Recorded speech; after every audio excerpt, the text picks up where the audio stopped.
I got so much motherfucking design on right now. Break it down, bring it back, make it clap. I got 3 old thoughts, new block, where that thing. Bitches on my line, and you know. Assalamualaikum warahmatullahi wabarakatuh. Pada hari ini saya akan membentangkan kerja pentas yang berterusan bagi subjek pengantar sosiologi pendidikan EDUP 2102 iaitu tugasan 1 persembahan. Saya bersama rakan kumpulan saya yang lain iaitu saya sendiri Nurul Syazwani binti Nazam, rakan saya Siti Halijah Isnin dan Siti Nur Aisyah Muhsin. Saya akan menerangkan apa itu sosial budaya. Sosial budaya pada bahasa Latin dan Yunani ialah sosius dan logos. Okey, untuk pengertian sosius ialah kawan, berkawan dan bermasyarakat. Dan manakala logos pula ialah ilmu tentang sesuatu. Okey, sosial budaya ialah ilmu tentang masyarakat. Baik, seterusnya ialah saya akan menerangkan definisi sosial budaya. Okay, menurut Kamus Dewan, sosial budaya adalah hubungan masyarakat dengan budaya seperti cara hidup, adat istiadat dan lain-lain. Okey, cara hidup ni contohnya setiap peradaban, setiap kaum, diorang mempunyai cara hidup yang tersendiri. Contohnya, setiap pagi apa yang diorang perlu buat. Misal kata kalau untuk orang Islam, orang Melayu, kalau tidur selepas subuh, akan disempitkan rezeki. Lagi makan, cara pemakanan pun berbeza. Setiap kaum ada mempunyai makanan tradisi tersendiri. Seterusnya ialah amalan gaya hidup dan peradaban masyarakat. Setiap kaum tu, setiap manusia mesti ada latar belakang peradaban mereka tersendiri. So jadi itu antara gaya hidup itu mempengaruhi amalan gaya hidup mereka. So jadi setiap orang mesti akan ikut gaya peradaban mereka tersendiri, right? Okey, seterusnya ialah sosio budaya perlu ada dalam setiap lapisan masyarakat. Kenapa sosio budaya perlu ada dalam setiap lapisan masyarakat? Sebab diorang punya pemikiran dan gaya hidup mereka adalah dipengaruhi oleh peradaban yang mereka ada daripada maksudnya daripada nenek moyang, daripada lapisan masyarakat, daripada lapisan keluarga mereka tersendiri. So jadi daripada situ sosial budaya perlu ada dalam setiap masyarakat. Okey, seterusnya ialah pembangunan hari ini juga berlaku akibat perubahan sosial budaya masyarakat. Okey, pembangunan hari ini. So jadi sekarang pun negara semua berpandukan kepada sosial budaya. Misal kata kalau sosial budaya masyarakatnya kurang memuaskan, maksudnya macam banyak pertelengkahan, pergaduhan. So jadi terjadi tak pembangunan pada hari ini? Tak terjadi. So jadi untuk lapisan masyarakat daripada tua, muda dan generasi akan datang. So semua itu bergantung kepada sikap individu itu sendiri. Bila adanya sosio budaya, mereka dapat mengetahui dan berkongsi pendapat antara satu sama lain. Contohnya Melayu dengan Cina, Cina dengan India, India dengan Melayu. So jadi banyaklah cara-cara dia untuk mengembangkan pengetahuan mereka yang sedia ada. Okey, baik. Dengan itu dalam kerja khusus pada hari ini, kami akan memberitahu tentang faktor yang mempengaruhi kepelbagaian sosial budaya di sekolah. Okey, terdapat beberapa faktor yang sebenarnya banyak je faktor-faktor yang mempengaruhi kepelbagaian sosial budaya ni, tapi ini antaranya.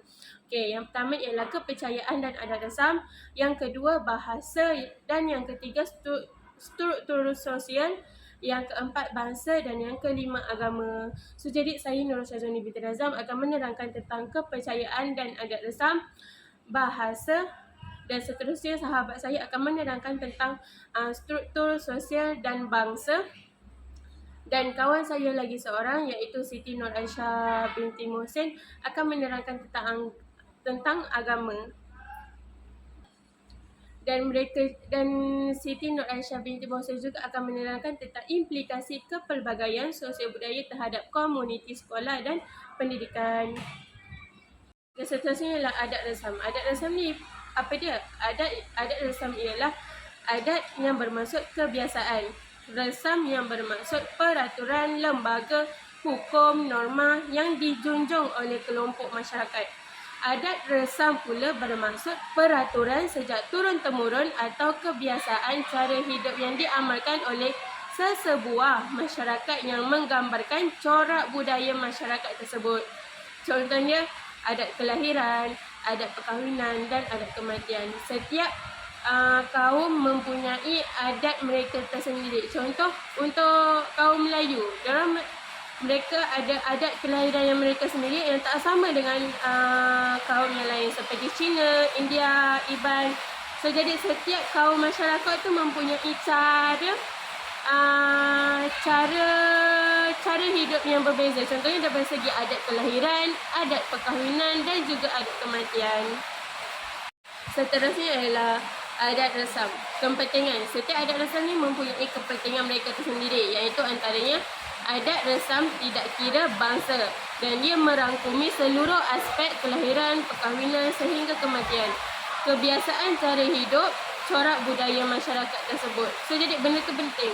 Kebiasaan cara hidup. So, jadi bila cara hidup tu dibiasakan, so jadi benda ni akan menjadi turun-temurun. So, jadi semua lapisan masyarakat daripada tua maupun muda, diorang mengetahui cara adab resam mereka sendiri. So, secara tidak langsung bila kanak-kanak mengetahui cara hidup dia akan berkongsikan kepada rakan dia yang lain. Seperti di sekolah, ketika bermain dan lain-lain. Okay, seterusnya ialah adat resam masyarakat di Malaysia. Okay, adat resam masyarakat di Malaysia macam saya bagi tahu tadi lah, sebagai contoh ialah kelahiran, kahwinan dan kematian. Okay, untuk saya ambil ni, terdapat banyak kaum dekat dalam Malaysia ni, tapi yang saya ambil majoriti iaitu Melayu, adat resam Cina dan adat resam India. Okey, seterusnya ialah adat resam di Malaysia untuk bahagi kelahiran ialah untuk adat resam Melayu, iaitu adanya melenggang perut, potong tali pusat, azan dan iqamat, berpantang, cukur jambul dan bersunat. Sinonimnya dekat Malaysia ni memang akan adakan, bila ada kelahiran memang akan adakan tu. Benda tu macam dah jadi norma and wajib untuk kaum Melayu buat, sebab yang tu dikira adat resam. Selalunya yang pentingkan adat ni ialah orang-orang Jawa lah. Orang-orang Jawa dia memang mementingkan sangat adat, contohnya macam cukur jambul, lagi berpantang. Tapi kebanyakannya yang bab berpantang ni pada orang-orang yang duduk di kawasan bandar, mereka banyak macam menitik beratkan tentang adat berpantang ni. Sedangkan berpantang ni adalah benda yang penting. Okay, seterusnya untuk perkahwinan, iaitu merisik, meminang, bertunang, akad nikah, berinai, majlis perkahwinan. So, jadi untuk adat orang Melayu, memang akan ada yang bila kita dah ada pasangan kita, memang akan ada pihak lelaki datang merisik, meminang, lepas tu akan adakan majlis bertunang. Bila dah diberikan tempoh, kalau macam orang Melayu ni, dia akan berikan tempoh, contoh 1 tahun hidup ataupun 1 tahun mati. So, jadi bila 1 tahun hidup tu, diorang bolehlah ganjakkan sama ada nak cepat ataupun nak lambat, ikut kepada kemampuan pasangan. Okey, seterusnya ialah majlis perkahwinan. Okey, majlis perkahwinan ni selalunya diadakan oleh macam orang-orang yang mempunyai rezeki yang lebih lah, maksudnya sebab dia memerlukan perbelanjaan yang besar. Okey, so jadi majlis berinai pun selalunya orang akan buat contoh hari Khamis majlis berinai, hari Jumaat majlis akad nikah dan hari Sabtu majlis perkahwinan. Selalunya orang akan buat 3 hari seteruslah straight. Okey, untuk kematian pula, memang kematian tu bagi orang Melayu kena dihebahkan. Lepas tu kain mandi, kafan dan solat jenazah, talqin, kenduri arwah hari yang pertama, hari yang kedua, hari yang ketiga, hari yang ke-7, hari yang ke-44 dan hari yang ke-100. So, selalunya orang akan adakan kenduri arwah lah, contoh adakan yasin, tahlil dan lain-lain. Okay, seterusnya kita tengok untuk adat resam Cina. Okay, contohnya ialah mencukur jambul, dilarang beri nama sebelum lahir, kenduri, memberi nama tiga patah perkataan. Selalunya kita nampak kan kalau macam yang orang Cina, nama dia mesti ada 3 patah perkataan. Dia tak banyak lah, dia tak lebih daripada 3 tu. Okay, seterusnya bab perkahwinan pula, merisik, meminang, bertunang dan majlis perkahwinan. Dan yang seterusnya adalah mayat. Untuk bahagian kematian, adat resam Cina ialah mayat dibersih dan disolek. Kerana juga masuk liang lahat, Cina tradisional masukkan harta juga ke dalam liang lahat. Keluarga berkabung dan baju warna hitam. Okey, masukkan harta juga ke dalam liang lahat tu selalu memang kita dah familiar lah dengan benda tu. Bila orang Cina ni, bila ada harta, dia kumpul harta tu untuk dia meninggal, untuk dia kematian, waktu kematian dia. Sebab apa? Pada diorang harta tu penting untuk kematian. Sebab tu dia mention masukkan harta ke dalam liang lahat. Okey, baik. Seterusnya ialah adat resam untuk kaum India. Okey. Terdapat beberapa adat resam yang di Malaysia ni yang saya sebutkan tadi, iaitu kelahiran, perkahwinan dan juga kematian. Okey, untuk yang adat resam bagi India ialah bayi mandi air minyak. Benda ni macam tak familiar sangat untuk kaum Cina dengan kaum Melayu, tapi itu adalah antara adat tradisi diorang yang diturunkan turun-temurun daripada nenek moyang mereka lah. Okay, so untuk adat resam India bagi perkahwinan pula ialah merisik, berkunjung ke rumah pengantin, iaitu yang diorang panggil nama partal. Okay. Yang seterusnya ialah ikat janji, iaitu yang mereka panggil ialah nicayam. Dan yang seterusnya ialah sarung cincin, yang diorang panggil minji. Dan seterusnya ialah upacara perkahwinan. So jadi untuk bahagian kematian pula ialah mayat dibakar dan abu dihanyutkan ke dalam sungai. Okey, yang ni familiar lah. Memang selalu kalau macam paling saya nampak dekat area taman saya ialah sebab kan berdekatan dengan sungai juga kan. So jadi selalulah nampak diorang hanyutkan abu mayat ke dalam sungai. Okey. Untuk daripada adat resam masyarakat di Malaysia ni, kita dapat tengok bahawa setiap kaum tu, iaitu Melayu, Cina dan India, diorang punya cara yang tersendiri. Dan sebagai macam saya datuk dan atuk saya tu dia banyak berkawan dengan orang-orang India. So jadi bila ada majlis macam hari raya kita, Hari Raya Aidilfitri, ramai orang India akan datang ke rumah untuk berkunjung. Dan diorang kata ini adalah adat orang Melayu. So jadi mereka nak rasa apa yang orang Melayu rasa. So jadi bila perayaan India juga, atuk saya akan bawa saya dan cucu-cucu dia pergi berkunjung ke rumah kawan-kawan dia yang India. So jadi totally orang India dah tahulah, dah faham. Okay, orang Melayu tak boleh makan ni, tak boleh makan ni, tak boleh makan ni. So jadi apabila macam hari perayaan totally macam perayaan mereka lah, diorang akan bagi tahu, okay, makanan ni diorang upah tempah dekat orang Melayu. So jadi orang Melayu yang berkunjung tu boleh ikut turut makan. So jadi diorang akan hasilkan antara orang yang makanan yang mereka masak dengan makanan yang ditempah dengan orang lain. Okay, so dari situ saya banyak kaitkan dengan India sebab saya banyak pengalamannya dengan India. Sebab apa? Sebab atuk saya pun banyak terdedahkan kita orang dengan adat mereka. Misal kata kalau macam dan atuk saya juga ada anak angkat orang India.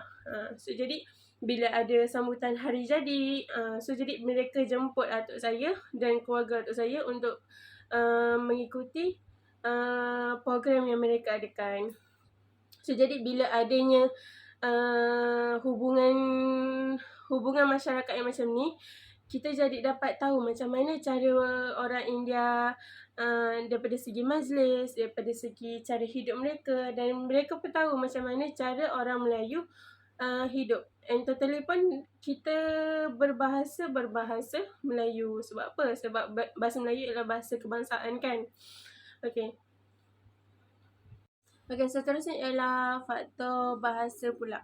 Okay, faktor bahasa ni kita memang terang-terang kita nampak kalau dekat sekolah kebangsaan kita akan nampak yang mereka majoriti akan berbahasa Melayu. Daripada segi Cina ke India ke, diorang akan berbahasa Melayu. Cuma macam yang anak murid saya cerita, diorang akan belajar cara bercakap orang India daripada apa yang kawan mereka cakap. Contohnya, kalau nak terima kasih dalam bahasa India macam ni, kalau terima kasih dalam bahasa Cina macam ni.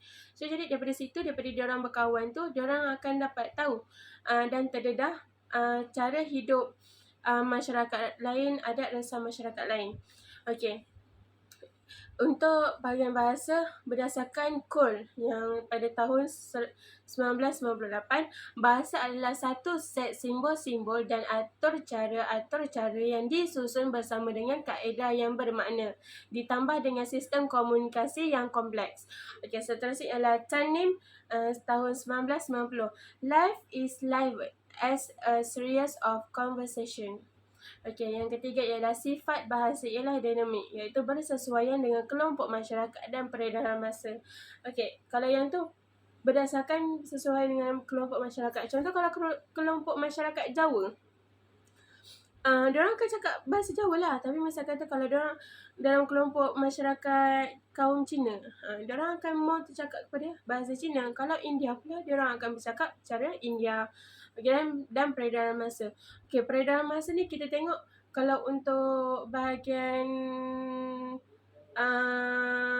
media sosial, kita akan tengok dulu zaman-zaman budak WeChat kan. So, jadi kita dapat tengok bahasa diorang macam mana. Diorang ada buat penambahan huruf tersendiri, singkatan perkataan. So, jadi banyak lah.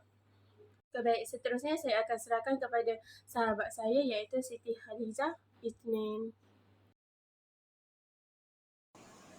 Assalamualaikum warahmatullahi wabarakatuh. Saya Siti Khadijah binti Isnin. Saya daripada Part 1, PAKK1 akan membentangkan mengenai faktor-faktor yang mempengaruhi kepelbagaian sosial budaya di sekolah.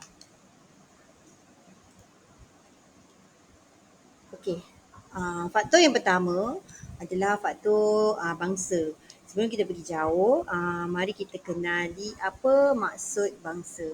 Di sini definisi bangsa ialah satu kelompok manusia yang berkongsi hidup dalam satu wilayah yang jelas. Dan ia merupakan satu kelompok manusia yang berkongsi bahasa, budaya dan cara hidup yang sama. Ia juga ditakrifkan sebagai kaum ataupun ras. Selain itu, bangsa didefinisikan sebagai kumpulan manusia yang sama asal-usulnya serta serupa sifat-sifatnya. Contoh kulit, warna kulit, mata dan sebagainya. Maksudnya keturunan asal lah.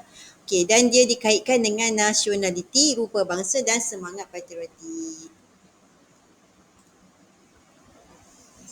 Untuk pengetahuan cikgu, di Malaysia ada banyak bangsa ataupun kaum. Tapi kaum yang terbesar ada 3, iaitu Melayu, Cina dan India. Bangsa Melayu dalam perlembagaan Malaysia, dia dikenali sebagai keturunan Melayu dan kebanyakan mereka adalah beragama Islam dan telah ada di Malaysia sejak zaman Kesultanan Melayu Melaka lagi. Kalau warga Cina pula, mereka merupakan asal-usul dia mereka daripada China lah. Mereka memang adalah warga negara luar negara. Tapi mereka telah dibawa oleh British ke Malaysia, atau dikenali sebagai Tanah Melayu, ke Malaysia untuk bekerja di kawasan Melombong Bukit Timah. So mereka telah menetap di Malaysia sekian lama dan mereka telah diberi warga negara ataupun penduduk tetap. Ia bermula sekitar abad ke-15 hingga pertengahan abad ke-20 di mana mereka mengekalkan identiti komuniti kecinaan mereka sebagai satu identiti etnik, budaya dan politik. Manakala bangsa India, mereka berhijrah dari Hindia semasa pemerintahan British di Tanah Melayu. So biasanya kebanyakan kaum-kaum India ni duduknya di estate, di ladang-ladang. So mereka sejak 2000 tahun yang lalu, pada tahun 2005, orang India 7% daripada mereka adalah, maksudnya jumlah orang India di Malaysia adalah sebanyak 7% pada tahun 2005. Maksudnya sekitar 1.8 juta. Itu pada tahun 2005 lah. Seterusnya kita tengok okey, contoh macam sekolah saya, nak katakan kepelbagaian tu dari segi bangsa tak adalah sebab kita memang majoriti 1% murid Melayu dan berbangsa Melayu dan beragama Islam, dan di mana kawasan kampung tersebut pun majoritinya adalah bangsa Melayu. Kalau ada Cina pun dia duduk berdekatan dengan kampung tu macam ada taman, itu baru ada Cina. Tapi kebanyakan anak orang Cina tak akan hantar ke sekolah tadika kemas lah. Okey, ini dekat kelas saya lah. Okey, faktor seterusnya adalah faktor struktur sosial.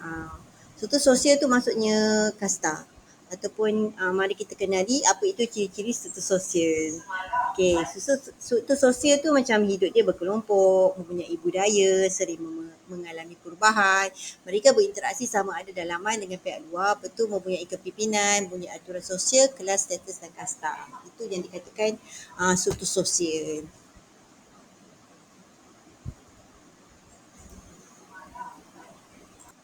Okey, ini adalah kategori struktur masyarakat yang terdapat di Malaysia. Maksudnya ada dua perbezaan di sini, iaitu perbezaan tahap dan perbezaan sosial. Apa yang dikatakan perbezaan tahap? Iaitu perbezaan tahap keturunan, kasta, tahap pendidikan, kekayaan, pendapatan dan usia serta jantina. Kalau perbezaan sosial tu lebih kepada suku bangsa, ras, kaum, golongan ataupun kelompok dan jenis keluarga. Jenis keluarga tu macam jenis keluarga yang jenis keluarga lah serta agama. Okey, yang ni kita tengok dekat kelas-kelas sosial tahap pendidikan. Okey, macam kita tengok kat sekolah, dia ada kelas-kelas sosial mengikut tahap pendidikan. Dia ada cemerlang, sederhana, lemah. Walaupun kita berbeza struktur sosial dari segi tahap pendidikan, walaupun kalau kita perasan dekat sekolah, murid yang cemerlang dia akan duduk di kelas paling depan. Maksudnya siapa yang pandai duduklah di kelas depan, dapat perhatian lebih. Maksudnya dari segi peperiksaan, maka peperiksaan ataupun sebagainya yang berkaitan dengan kanak-kanak cemerlang atau murid cemerlang, mereka akan mendapat lebih keistimewaan lah. Okay, kalau sederhana tu biasanya duduk dekat kelas yang tengah-tengah, maksudnya ada separuh cemerlang, ada yang lemah, dia campur. Tapi kalau kelas yang lemah memang betul-betul duduk kat ujung. So itu adalah macam faktor yang mana dia mempengaruhi kepelbagaian sosio budaya dalam sekolah. Okey, seterusnya kita tengok kelas-kelas sosial pengelasan isi rumah mengikut pendapatan. Okey, maksudnya dalam Malaysia ni kita ada kategori. Okey, kita dikategorikan sebab ada 3 kategori, iaitu B40, M40 dan T20. Apa yang dikatakan dengan B40? B40 tu dikenali sebagai bottom 40, iaitu kumpulan isi rumah yang terendah lah ataupun kita panggil miskin tegar. Penduduk Malaysia adalah 40% daripada golongan ini. Dan kebanyakannya adalah bangsa Melayu. Okey, mereka mempunyai pendapatan seisi rumah dengan purata bulanan di bawah RM4,360 je. Okey, manakala M40 dikenali sebagai minoriti, di mana kumpulan isi rumah ini adalah dikategorikan pertengahan. Okey, penduduk Malaysia adalah 40% juga terdiri daripada golongan ini. Contohnya dia tidak terlalu miskin dan tidak terlalu kaya. Dan mereka ini berpendapatan seisi rumah dengan purata bulanan antara RM4,360 hingga RM9,619. Maksudnya tak sampai RM10,000 lah. Okay. Biasanya yang M40 ni macam kerja-kerja kerajaan, cikgu-cikgu yang bergrade S4, 38 ke bawah lah. 40 ke bawah. Dan T20 dikenali sebagai top 20, di mana ia adalah kumpulan isi keluarga rumah yang tertinggi lah. Biasanya daripada golongan eksekutif, pegawai-pegawai yang berjawatan tinggi. Okay. Mereka ini terdiri daripada penduduk Malaysia dan sebanyak 20% daripada golongan ini. Okay. Mereka ini biasanya duduk-duduk di kawasan bandar. Dan Pendapatan mereka pun secara puratanya melebihi 9,600, 2,000 dan ke atas. Okey, selain itu terdapat juga faktor jantina yang mana mempengaruhi sosio budaya, kepelbagaian sosio budaya di dalam sekolah. Okey, contoh seperti yang kita tahu ada dua jantina lah, iaitu perempuan dan lelaki. Dalam Malaysia ni, kalau contoh dalam kelas saya, yang paling dominan adalah kanak-kanak perempuan. So, pergi mana-mana pun golongan wanita lagi ramai daripada lelaki. So, kalau dalam kelas saya pun faktor jantina ni memainkan peranan yang penting kerana dia macam perempuan ni lebih banyak mendominasi. Maksudnya contoh saya buat aktiviti belajar ataupun aktiviti bercerita, bila saya panggil kanak-kanak perempuan tu ni, dia lebih mudah ke depan. Maksudnya dia tak malu, tak segan, maksudnya dia lantang untuk bersuara berbanding kanak-kanak lelaki. Sebab kanak-kanak perempuan ni lebih suka bercakap, lebih suka interframe ke depan berbanding kanak-kanak lelaki. Kanak-kanak lelaki ni dia orang lebih suka buat aktiviti fizikal. Tapi kalau dibandingkan dengan kecerdasan otak, kanak-kanak lelaki ni lebih bijak daripada yang perempuan lah. So saya menyatakan faktor jantina juga mempengaruhi kepelbagaian sosio budaya di dalam sesebuah sekolah. Sekian, terima kasih. Assalamualaikum warahmatullahi wabarakatuh. Terima kasih kepada sahabat saya Siti Hadijah atas pembentangan faktor-faktor yang mempengaruhi kepelbagaian sosio budaya di sekolah. Dan faktor seterusnya yang kita boleh kupas adalah faktor agama. Okey, umum mengetahui bahawa Malaysia merupakan masyarakat majmuk yang terdiri daripada pelbagai kaum. Antara kaum yang terbesar di Malaysia yang telah dinyatakan oleh sahabat saya tadi adalah kaum Melayu, Cina dan India. Kesemua kaum-kaum ini menganuti agama masing-masing. Melayu sinonimnya menganuti agama Islam. Manakala Cina beragama Buddha dan kaum India beragama Hindu. Walaupun begitu, terdapat agama-agama lain yang dianuti oleh masyarakat di Malaysia seperti agama Kristian dan juga agama lain-lain. Contohnya Sikh kan. Okey. Seterusnya, mengikut bancian, pada tahun 2020, kira-kira 63.5% daripada 32.4 juta rakyat Malaysia menganuti agama Islam, manakala 18.7% pula adalah agama Buddha dan 9.1% adalah menganuti agama Kristian dan 6.1% pula agama Hindu dan 0.9% pula adalah menganuti agama lain-lain.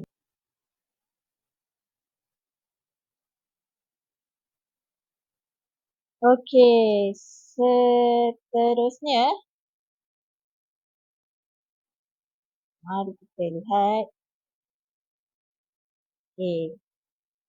Perayaan akan disambut oleh masyarakat di Malaysia yang menganuti agama mereka. Contohnya kaum Melayu yang beragama Islam akan menyambut Hari Raya Aidilfitri dan juga Hari Raya Aidiladha. Manakala untuk orang India, mereka akan menyambut Deepavali, Thaipusam, macam-macam lagi lah. Untuk kaum Cina pula, mereka akan menyambut Tahun Baru Cina, Hari Wesak, ada juga perayaan hantu. Okay, untuk masyarakat Christmas, masyarakat yang menganuti agama Kristian akan menyambut perayaan Christmas. Manakala agama-agama lain yang berada di Sabah dan Sarawak akan merayakan Hari Gawai dan juga Pesta Menuai. Okey.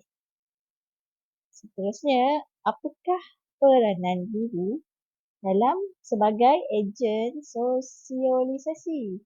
Kita akan menerima dan menghormati perayaan yang disambut oleh warga sekolah. Tugas kita sebagai guru untuk mengajar anak-anak ini. Untuk memupuk perpaduan sesama kaum, sesama agama, sesama rakyat di Malaysia. Tidak menyinggung perasaan antara warga sekolah dan mengeratkan hubungan sesama warga sekolah.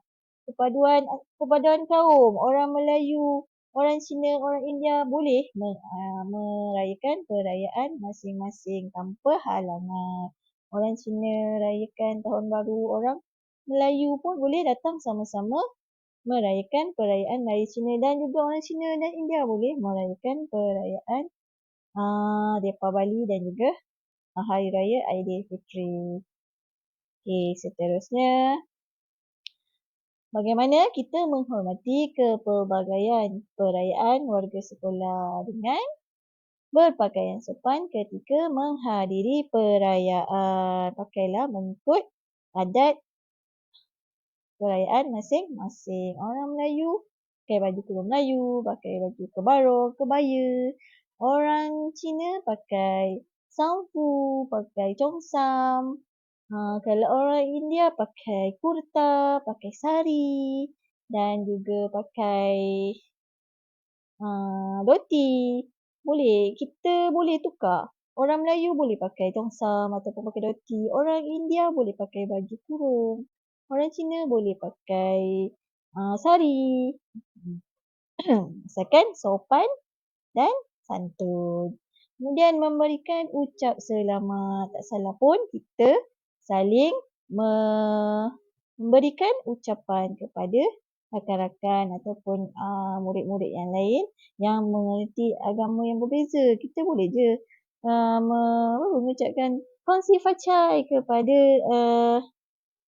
masyarakat yang menganuti agama Buddha dan juga ataupun Deepavali Vatakal kepada kaum India yang merayakan hari Deepavali dan juga Selamat Hari Raya, maaf zahir dan batin kepada masyarakat kaum Melayu.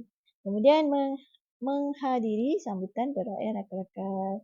Kalau Hari Raya kaum Melayu buat open house, orang Cina dan orang India boleh sama-sama menghadiri open house tersebut, support each other. Begitu juga sebaliknya, kalau ada Tahun Baru Cina dan Deepavali, kita buat open house, kita sama-sama menghadiri perayaan yang dirayakan oleh rakan kita. Dan kemudian bertutur kata dengan sopan. Janganlah kita menghina, mengherdik yang bukan jati diri kita sebagai rakyat Malaysia yang penuh sopan dan santun. Seperti mana rukun negara kita yang kelima, sopan dan santun. Okey, seterusnya, implikasi kepelbagaian sosio-budaya dalam sekolah dapat mempelajari bahasa atau dialek bangsa lain. Dalam segi kepelbagaian bahasa, ada setengah murid yang hanya dapat menguasai bahasa ibunda mereka saja, dan ini akan menyebabkan mereka tertinggal dalam mata pelajaran yang menggunakan bahasa lain seperti bahasa Inggeris, dan memberi kelebihan kepada murid yang telah menguasai dua bahasa atau lebih bahasa dalam pendidikan. Kanak-kanak yang mempunyai kelebihan ni boleh mengajar kanak-kanak yang kekurangan. Mereka yang pandai bahasa Inggeris boleh ajar kawan dia yang kurang pandai berbahasa Inggeris ini. Kita akan membantu. Okey, seterusnya, dapat memberi pendedahan kepada murid mengenai cara hidup atau kepercayaan sesuatu kaum itu. Contohnya kalau kita orang Melayu, sebelum makan kita baca doa, kita basuh tangan, kita makan pakai tangan kanan. Kalau orang Cina pula, dia makan pakai chopstick. Kalau orang India pula makan beralaskan daun pisang. Kita boleh bermerhati dan juga mempelajari norma-norma hidup kaum lain. And then seterusnya, saling menerima dan menghormati. Dapat dipupuk hasil pergaulan sesama kaum. Kita menghormati sesama kaum walaupun mereka menganuti agama yang lain, mempunyai kepelbagaian budaya dan juga adat dan resam yang berlainan. Kita haruslah menghormati cara mereka dan menerima. Janganlah kita mencaci ke, mengherdik ke. Itu bukan jati diri kita sebagai seorang rakyat Malaysia. And then kemudian murid saling bantu-membantu dan menanam nilai simpati dan belas kasihan dalam diri murid. Contohnya kalau murid tu berada di dalam kalangan pendapatan rendah, bagaimana seorang murid yang berpendapatan tinggi itu dapat membantu kanak-kanak atau rakan dia yang mempunyai kekurangan, yang serba kekurangan ini. Di situlah peranan sebagai seorang guru untuk kita menanamkan nilai simpati dan empati serta belas kasihan kepada murid ini. Bagaimana kita seorang guru dapat membantu kanak-kanak itu memahami sesama mereka dengan tolong-menolong kan. Contoh kalau kawan tu tak bawa, tak makan, tak ada duit nak makan, kita boleh tolong dengan contohnya kita kongsi bekal, kita boleh tolong belikan makanan. Itulah peranan kita sebagai guru. Okay, seterusnya, melahirkan murid yang dapat bersaing secara sihat tidak kira jantina lelaki atau perempuan. Kita sesama murid boleh bersaing secara sihat. Jangan ada diskriminasi antara jantina. Perempuan lemah, lelaki kuat. Oh tidak. Semuanya sama. Okey, kemudian mengenal keupayaan murid yang berlainan jantina. Di sini kita boleh murid-murid akan mengenal pasti keupayaan masing-masing. Lelaki dengan keupayaan dia, perempuan dengan kelebihan dia. Dan mengenal peraturan atau batas pergaulan antara jantina. Lelaki dan perempuan mempunyai undang-undang dan batas pergaulan yang berbeza, bukan sama sahaja. Di sinilah peranan guru untuk mengajar bagaimana batas dan undang-undang pergaulan antara lelaki dan perempuan. Okey, seterusnya, guru sebagai ejen sosialisasi. Guru adalah penyebar ilmu kemasyarakatan kepada muridnya. Tugas guru untuk memberi ilmu kepada muridnya bagaimana kita bermasyarakat. And then, guru adalah pembentuk sahsiah sesuai dengan norma dan nilai masyarakat. Seterusnya, guru adalah pembentuk masyarakat penyayang. Dan guru menjadi role model kepada murid dan masyarakat. Kerana guru ni yang mengajar anak muridnya. So, masyarakat memandang tinggi kepada seorang guru ini dan guru harusnya menunjukkan jati diri, sifat dia yang terbaik. And then membimbing murid mencapai potensi dalam akademik dan sosial dan mengambil pendekatan yang sesuai agar setiap murid mendapat layanan yang adil dan sama tidak kira lelaki atau perempuan, kaya atau miskin, bahasa, kaum. Semua tu haruslah dilakukan dengan adil dan sama oleh guru. Okey, itu saja daripada kumpulan saya. Dan sekian, terima kasih. Assalamualaikum warahmatullahi wabarakatuh.